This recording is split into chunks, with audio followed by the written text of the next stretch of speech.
عوام بغیر داڑھی کے لوگوں کی تعداد بہت کم ہے. میں لبرل پاکستانی مسلمان تو بہت زیادہ. میں عرض کرنا چاہتا ہوں پاکستان کے عوام ہمارے ساتھ ہیں.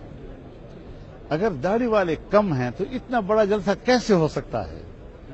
یعنی داڑھی والے ہیں پاکستان کا بہت بڑا حصہ ہے. 50% سے زائد خواتین ہیں. اور ابھی دیکھیں آپ نے خواتین کو بھی یہاں پہ کسی جگہ الگ کھانے میں بند کیا ہوا ہے. نہیں، کوئی الگ کھانے میں نہیں ہے.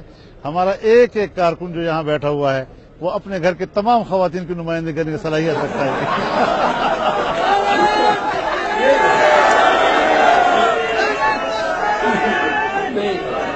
اور کچھ لوگ تو 4 بیویوں کی.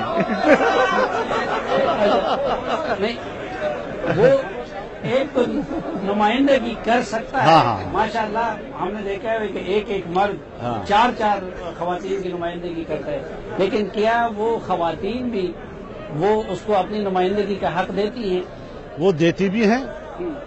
اور مجھے آج یہ بات کہنی نہیں چاہیے لیکن پاکستان میں خواتین کو اس حق کے دینے کے جو انداز اختیار کیے گئے ہیں اس انداز سے ہماری خواتین بھی اجتناب کرنا چاہتی ہیں اور ہمارے مرد بھی اجتناب کرنا چاہتے ہیں. نہیں، لیکن اس میں کیا حرج ہوتا ہے کہ اگر آج اس اجتماع میں جس طرح ہمارے باقی جلسوں میں ہوتے ہیں تو آپ کے مردوں کے ساتھ ساتھ خواتین کوئی مشکل نہیں تھی.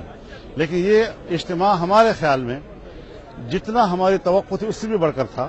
اور میں آپ سے پہلے بھی انفرادی طور پہ بھی ہم آپس میں باتیں کرتے رہے ہیں. 30 لاکھ سے اوپر تو ہماری پہلے سے توقع تھی. جہاں آپ ملک سے اتنی بڑی آبادی کو ایک جگہ بلاتے ہیں تو پھر آپ کی جب توانائی تقسیم ہوں گی عورتوں کے لیے بھی انتظام کریں مردوں کے لیے بھی.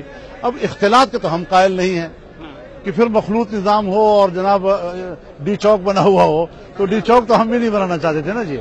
تو اس اعتبار سے پھر اس دوہرے ہمارے اوپر مشکلات آ رہی تھی. اس لیے ہم نے خواتین کا ایک اجتماع کیا ہے لیکن 1 ہفتہ پہلے اس سے کیا ہے. کسی زمانے میں آپ کی جماعت کے علماء کہا کرتے تھے کتابیں لکھی گئی ہے کہ تصویر حرام ہے. آج میں دیکھ رہا ہوں کہ ہر حق کے ہاتھ میں موبائل ہے. آپ کے ساتھ بھی تصویر بنا رہے ہیں دوسرے بھی. تصویر تو حلال ہو گیا.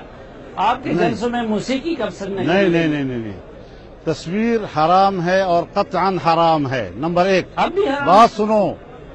بات سنو بھائی حرام ہے. بات تو سنو نا. تصویر حرام ہے قطعی حرام ہے لیکن کیمرے کی تصویر اس زمرے میں آتی ہے یا نہیں آتی اس پر اہل علم اپنی اپنی آراء رکھتے ہیں. اور جہاں پر کوئی مسئلہ اجتہادی طور پر مختلف فی ہو جائے تو پھر اس وقت حکم نرم ہو جاتا ہے. تو یہ اس نرمی کا فائدہ اٹھا رہے ہیں. اچھا آپ کی